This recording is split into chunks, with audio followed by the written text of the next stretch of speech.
Back. We were studying the concentrations of the solutions. We have studied molality and molality. Now let us go for the third type of concentration, that is normality. Normality of a solution. To understand this normality, you are supposed to remember some important other informations like equivalent weight. Equivalent weight. This equivalent weight is defined as molar mass or molecular mass divided by acidity of a base or basicity of an acid or number of oxidation states changed during the reaction in case of the oxidizing and reducing agents. Suppose I take an acid. So for this one, equivalent mass can be calculated as molar mass divided by basicity. Basicity is nothing but number of replaceable hydrogen atoms present in an acid. Say for example, in case of HCl, basicity is equal to 1. In case of H2SO4, basicity is equal to 2 because there are two replaceable hydrogen atoms. Suppose you take this H3PO4, basicity is equal to 3. One point you remember, all hydrogen atoms present cannot be replaceable, may not be replaceable. For example, in case of this H3PO2, H3PO3, basicity is equal to 2 because only 2 hydrogens are replaceable. So that we will learn when we study the structures of these compounds. In case of the bases, we study equivalent mass is equal to molecular mass divided by acidity of a base. Acidity is nothing but number of replaceable OH groups if it is containing a hydroxy group. Otherwise, if you react with the acids, how many moles will react with 1 mole of HCl or 1 equivalent of HCl? That will be giving rise to acidity. In case of the oxidizing and reducing agents, we write this as molecular mass divided by change in oxidation state. Change in oxidation state. For this change in the oxidation state for reducing and oxidizing agents. For reducing or oxidizing agents. So when we study these acidity, basicity or change in the oxidizing agents, oxidation states of oxidizing and reducing agents, then this is actually named as the N factor. N factor is basicity or acidity or change in the oxidation state. For example, in case of the change in the oxidation state, when Fe+2 changes to Fe+3, here N factor is 1. But when you consider this Cr+6 to Cr+3, there is a change in the oxidation state by 3 units. Therefore, for this N factor is equal to 3. So like that, if you determine basicity, acidity or change in oxidation state, then using that we can define this equivalent weight. Using that equivalent weight, we can define the normality. Normality is number of equivalents of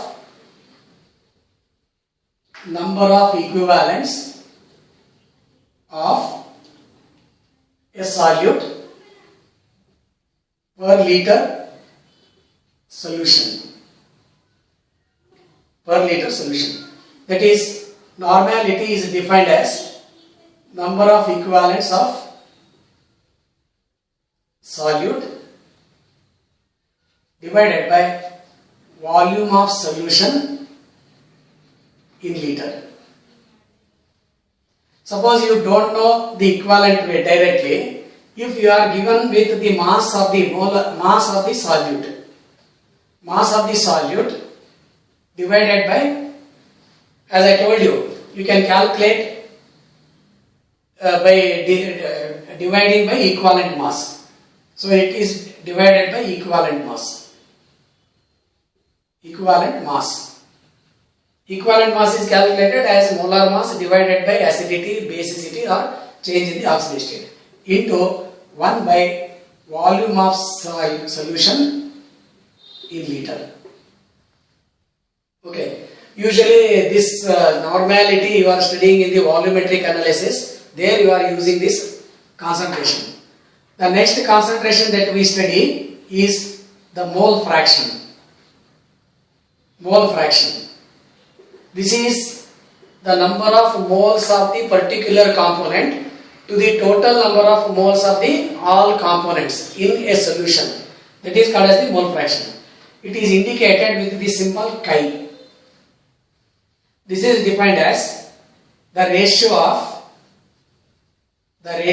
of number of moles of the given component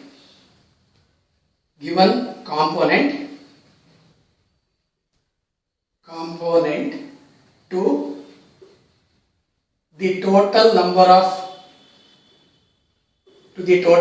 of moles of all components in solution. Here we have to take some informations. Assume that Na is number of moles of component A.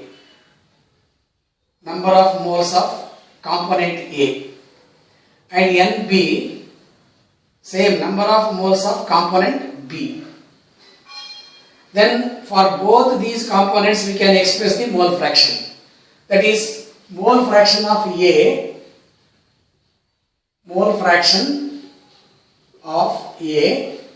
is indicated as chi A is equal to number of moles of A divided by total number of moles of A and B components. Similarly, the mole fraction of B, chi B is equal to number of moles of B divided by total number of moles Na and Nb.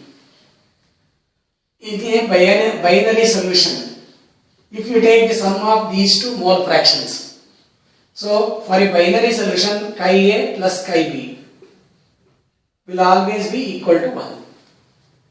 If you take more than two components, that is not a binary solution, it is a multi-liquid system or solutions containing more than two components, then sum of all these mole fractions will be equal to 1. So this binary solution we study in this particular chapter. That's why this is important equation, chi A plus chi B is equal to 1.